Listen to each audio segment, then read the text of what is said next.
Hindu succession is a very complex topic. अगर mail Hindu expire हुआ तो उसकी प्रॉपर्टी कहाँ जाएगी, फीमेल हिंदू एक्सपायर हुई तो क्या होगा, अगर विल बनाए तो प्रॉपर्टी का क्या होगा। So we need to understand what are the provisions related to it, और प्रॉपर्टी किसके पास जाएगी, उसको किस तरह ट्रांसफर किया जा सकता है, बाद में डिस्प्यूट ना हो तो क्या कर सकते हैं जिससे we can save time, money and lot of complications within the family.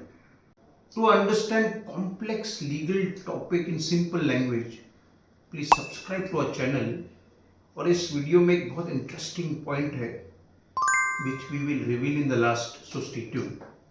So now coming back to our topic, अगर मेल हिंदू है और उसको अगर अपनी प्रॉपर्टी जो है वो किसी को देनी है, so during a lifetime he can gift, release, transfer by way of sale. But if he wants his property to devolve into some particular persons, तो he has to make a will। और अगर will भी नहीं बनाई तो as per Hindu succession act उनके जो legal hairs है दे will gate share in the property. Section 8, section 10 of Hindu succession act कहता है कि किस तरह प्रॉपर्टी जाएगी।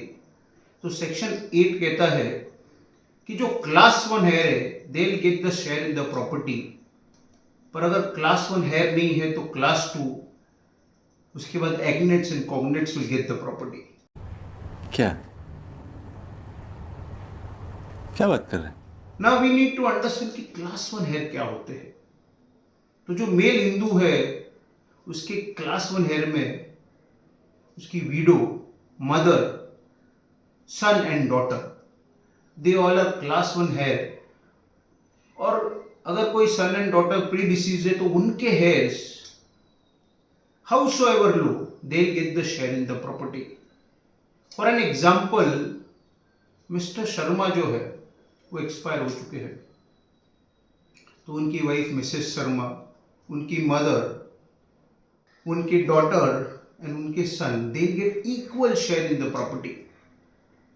बट अगर समझ लीजिए कि एक डॉटर जो है वो एक्सपायर हो चुकी है, तो वो जो डॉटर के लीगल एज है they get the share of that daughter. मतलब 25% जो है वो mother, 25% to wife, 25% to the son, और जो 25% डॉटर को मिलने वाला था that will go into her legal heirs if she is predecease to her father.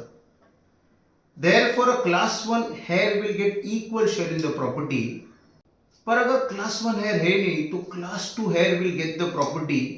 और क्लास 2 हेयर में भी एक हायरार्की दी गई है कि किसको मिलेगा, ये नहीं तो ये नहीं तो ये। Related to that we will share document in the description where by class 2 heirs में कौन कौन आते हैं उसके रिलेटेड इंफॉर्मेशन होगी।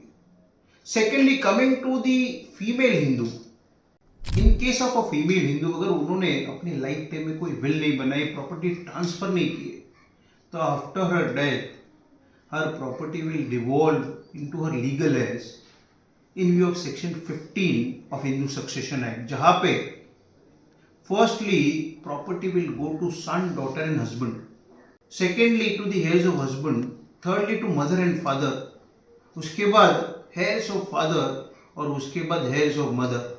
But each class will be prefer to the other class. मतलब अगर सन, डॉटर, हस्बैंड है तो आगे के क्लास को वो प्रॉपर्टी डिवॉल्व नहीं होगी। अब इसमें भी दो सिचुएशंस बनती है कि प्रॉपर्टी सेल्फ अक्वायर्ड है या फिर मदर, फादर या हस्बैंड या फादर इन लॉ से आई है। इन केस प्रॉपर्टी जो मदर और फादर से आई है और कोई सन और डॉटर है नहीं है, उनके प्री डिसीज सन डॉटर्स कोई नहीं है, तो property will go back to the heirs of mother और फादर।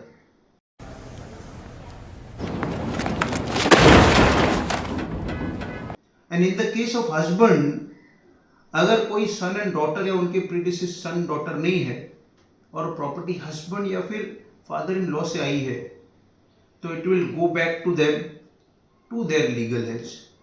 सो प्रॉपर्टी कहाँ से आई है, सेल्फ अक्वायर्ड है, किससे आई है, एंसेस्ट्रल है, इसके ऊपर फीमेल हिंदू की प्रॉपर्टी कैसे डिवॉल्व होगी वो डिसाइड किया जाता है।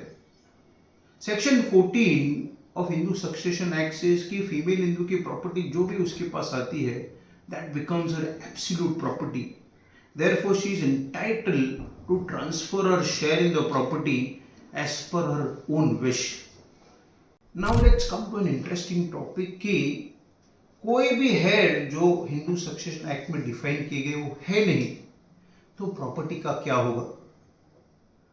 जो प्रॉपर्टी का ओनर था उसने कोई विल भी बनाई नहीं या फिर किसी को ट्रांसफर भी नहीं की, तो where will property go. So section 29 of Hindu succession act says कि अगर कोई लीगल है ही नहीं, क्लास 1 क्लास 2 एग्नेट कॉग्नेट जो भी दिया गया है, तो the property will go back to government. Therefore अगर आप अकेले हैं तो मस्ती कर लो, प्रॉपर्टी नहीं तो गवर्नमेंट को वापस चली जाएगी। And let's come to the second interesting topic wherein एक ऐसा सिनारियो बने कि कोई बच्चा जो है वो पेट में है और उसके फादर लेट्स से एक्सपायर हो चुके हैं और वो जो प्रॉपर्टी है वो मदर को आ चुकी है। Now she wants to sell that property, तो can she sell it? Whether an unborn child will have any right in the property? So section 20 of Hindu succession act says कि as soon as the child is conceive in the womb he और she gets the right in the property. और अगर वो child alive होता है तो ही और she will get the share in the property as per what is there in the Hindu succession act. ये बड़ी अच्छी बात कही आप। इसके लिए ऐसी जो प्रॉपर्टीज है अगर उसको सेल भी करना है तो क्या करना पड़ेगा? लेट्स से कि अगर मदर को ऐसी रिक्वायरमेंट है कि she needs to sell the property and she can not wait कि वो जो चाइल्ड है वो बॉर्न हो, so what she can do? In case of a minor's property, as per section 8 of Hindu Minority and Guardianship Act, minor की property court के permission से बेची जा सकती है। बट अगर अनबॉर्न चाइल्ड है तो क्या वो माइनर कहा जाएगा? क्या उसकी भी property for a specific need या फिर जरूरत के बेस पे a mother can sell by taking the court permission? So that is a grey area wherein ऐसे सिचुएशन में क्या हो सकता है। ऐसे कोई केसेस आज तक बने नहीं हैं।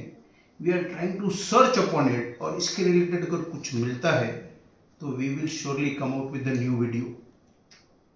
सो फर्स्टली आई विल से कि कोई भी इंसान हो अगर उसको लगता है कि अपनी प्रॉपर्टी का मैनेजमेंट अपने डेथ के बाद भी अपने हिसाब से हो तो विल करना चाहिए। पर अगर विल नहीं किया तो लीगल एज को प्रॉपर्टी मिलेगी। और अगर लीगल एज को एक दूसरे में ट्रांसफर करनी है तो क्या किया जा सकता है? So they can either do release deed, a partition deed or a family settlement. क्या सब्जेक्ट है, क्या टॉपिक है, कितनी प्रॉपर्टीज है, किस तरह डिस्ट्रीब्यूशन करना है, उसके बेसिस पे उस प्रॉपर्टी को किस तरह ट्रांसफर किया जा सकता है वो डिसाइड किया जा सकता है। और एक इंटरेस्टिंग एस्पेक्ट है कि section 25 and 26 of Hindu succession act says कि जिससे आपको प्रॉपर्टी आ रही है अगर आपने उनका मर्डर कर दिया you will be disqualified to inherit that property. और अगर हिंदू जो है वो कोई और रिलीजन में कन्वर्ट होता है then he and she will be disqualified to inherit the property from intestate. So considering all these provisions aspects, आपके प्रॉपर्टी का मैनेजमेंट कैसे करना है, विल करना है, लीगल हेयर्स को प्रॉपर्टी कैसे पास ऑन होगी, अगर किसी लीगल हेयर को प्रॉपर्टी अपने नाम पे ट्रांसफर करनी तो क्या करना होगा, ये जो सब चीज़ें हैं इसको ध्यान में रख के one should try and manage his property properly.